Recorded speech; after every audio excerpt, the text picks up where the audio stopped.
Today, Hogwarts Legacy is going to hit a new low. The game has had its issues with the frame rate struggles, but you know what? I thought maybe I would look at what everyone else is having problems with this game. What are the worst reviews of Hogwarts Legacy? You know what? These are throwaway reviews. They're the zeros or the ones, the absolute negative reviews. This is going to be an interesting video. I have not read ahead. I'm going to look at a few of these. We're going to read them and see how much truth is maybe behind these reviews. Hey, I see a 3 and a 1 there, not just zeros. So let's see what this is. So, Iron Rek, Ianrek writes, dull writing, dead in the face characters, and boring missions. If this would came out in 2012, maybe it would have been something. If you're a fan of the franchise, then you may enjoy it, but otherwise it's just a mediocre RPG that hopes its name recognition will sell. I gotta say the storyline, there's a lot of back and forth talk between them. There's a lot of thought that went into the writing between characters and stories. So I don't find this dull. I don't find the writing bad.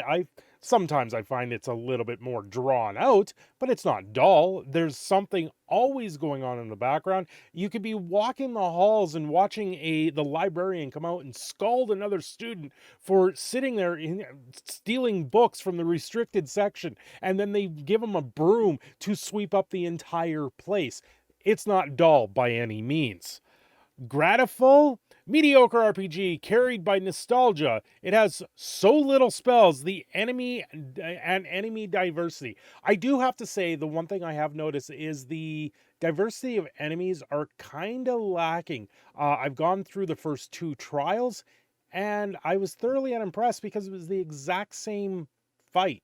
It was they just added a third dimension into the fight, but ultimately the same fight was there. A lot of the enemies are relatively the same, but what do you expect? What do you think is going to happen? There's not a ton of different enemies. You have spiders, goblins, you have the dark wizards, and you have these gigantic, what is it, android sentinel warrior soldier things that are in there. So I gotta say the enemy diversity is a little bit lacking, and hopefully they can correct that down the line with the DLC that is not that was never planned when the game came out, which I have to applaud them for it. That means we got the entire game.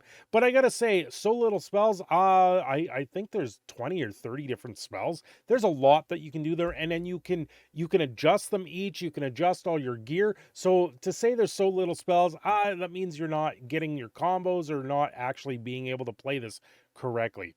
In Flames Glow, another glorified and crap game. There is no reason to love this game. Game has come to a level that can be compared to Red Dead Redemption 2 just because the audience loves it. What a pity.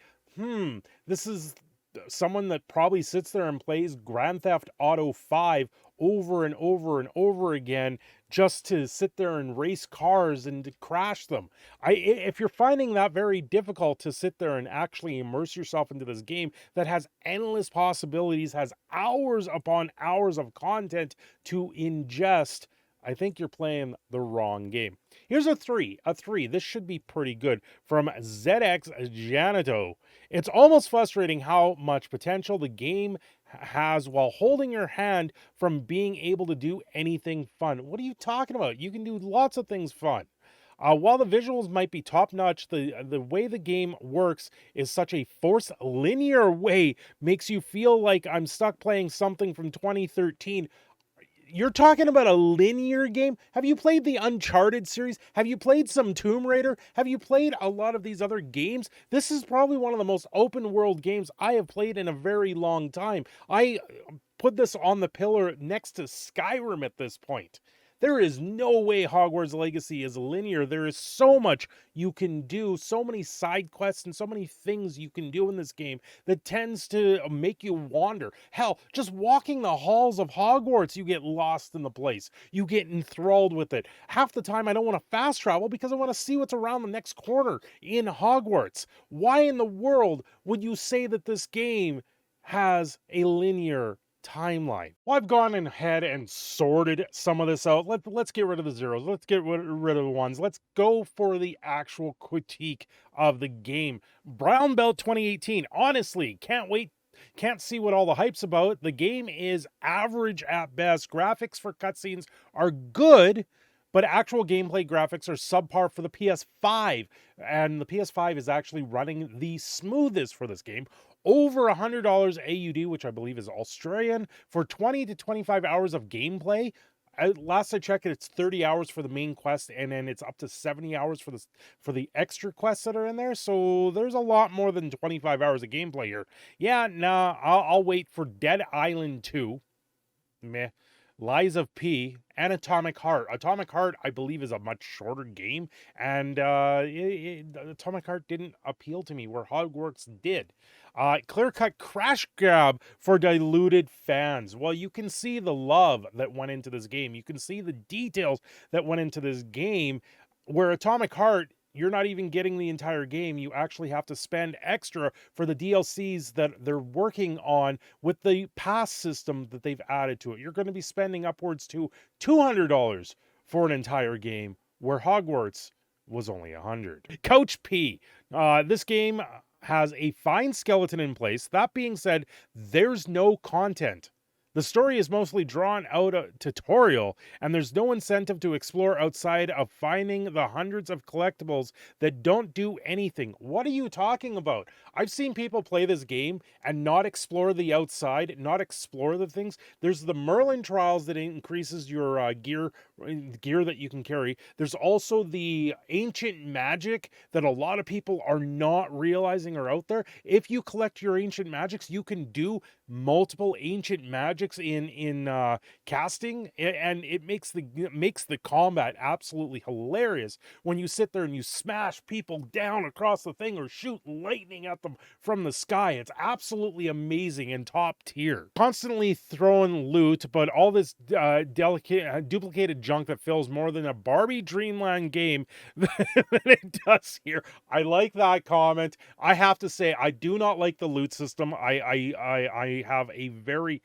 poor repertoire with the loot system. It's very strange to me for a game to give you quests and then reward you in loot that then you have to turn around and do a side quest to find a vendor and sell off all the loot. It is nice once you get the loot, the upgraded loot, you never have to worry about the lower loot.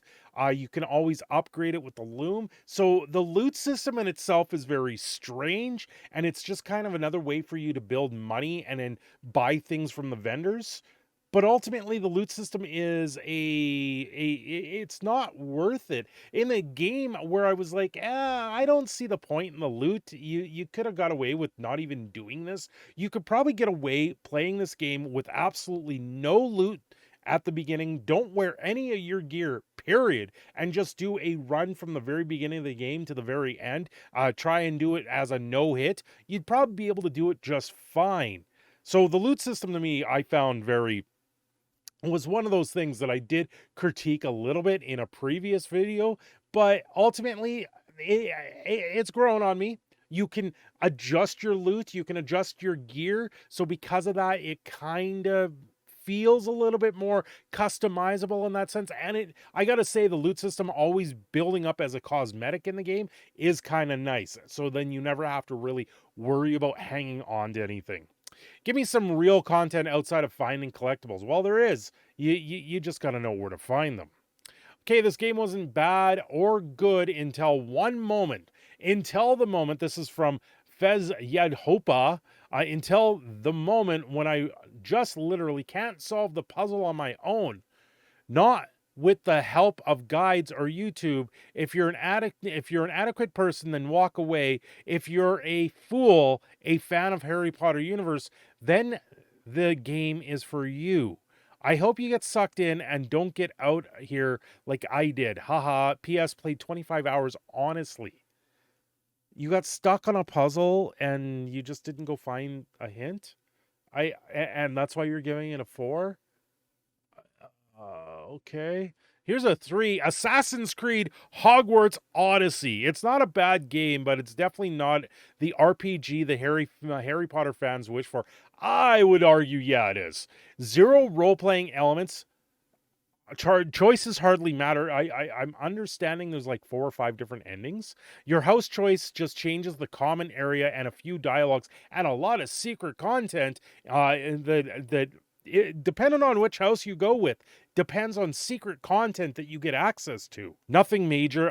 No classes to attend, no schedule other than the 1 and 2 at intro would feel more like private tutoring. Okay, no proper day-night cycle. I think it goes day night every 10 minutes or something like that. No relationship building with students and faculty. What are you talking about? You build the relationship with the students and the faculty that matter to the story. No interactions with NPCs. They're just invisible husks that do not react to anything.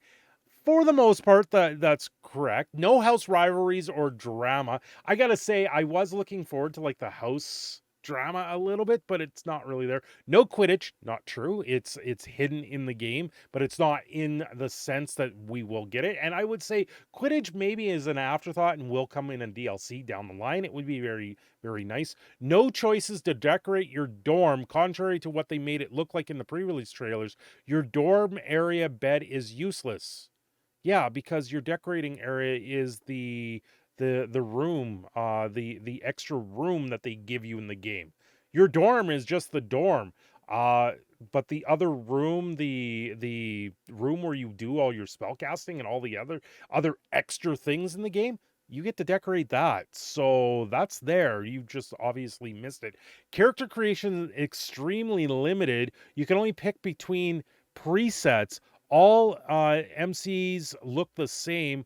White complex choices are limited. A majority black, Filipino, Asian, and Indian. I didn't find that. The character creation, you can also go back and change the way your character look later on in the game. Character creation, character doesn't match the in-game character you see. It looks like a facial rig is bugged. All presets in the game look the same. Where it was make any character you want, they advertised. I gotta say the modeling for the in-game characters is a lot. In-game character models look like PS2 era graphics. No, they don't. No, there's a lot more detail in there. Students and faculty disappear from existence at night. Students are not even in their dorms. Hogwarts is just dead empty. I gotta say, when you hit night in this game, the game runs a little bit better because the NPCs all disappear, which is kind of funny in that sense. No curfew at night. Well, no, because the curfew was only enacted during wartime. For while the wizards were warring with factions. You can enter the restricted section of the library and nobody's there to stop you. It's just an abandoned castle. All NPCs disappear. Yes and no. I think you can go back in there because you've already completed it. They're just making it easier for you to walk around and look around. It feels like you joined 5th year as a transfer student just to ditch at the end of the quest line. No attachment to the place at all. I do find it kind of strange. You show up in this place and suddenly everyone's your friend and it just goes through the game in that sense. It's the backstory of your character. I would like to know a little bit more, like the Harry Potter universe, where you learned more of Harry's family and how they progress and how they were throughout the entire series, how a key piece of his story bubbled up every time, where instead you're playing the character in this game and you're going through the motions, and you're actually going through the motions of someone that existed in the game before you existed, and you just happen to have the same talents and feats that they had. You're going through someone else's game as your own character. To me, that's a very strange story in that sense. You know what? I'm going to wrap this up here. This has been a long enough video. There's lots more bad reviews. I got to say, and some of them are good critique, and I got to say some of them are just outright they're just not true. This game I found is very good. There's lots to do in the game. I still stick by my 7.5 because I am still having a frame rate issues with this game. So hopefully those get solved in the near future. Anyway, I'm your proud Canadian Phoenix Cinder Shadow, signing off here. Don't forget to like and subscribe.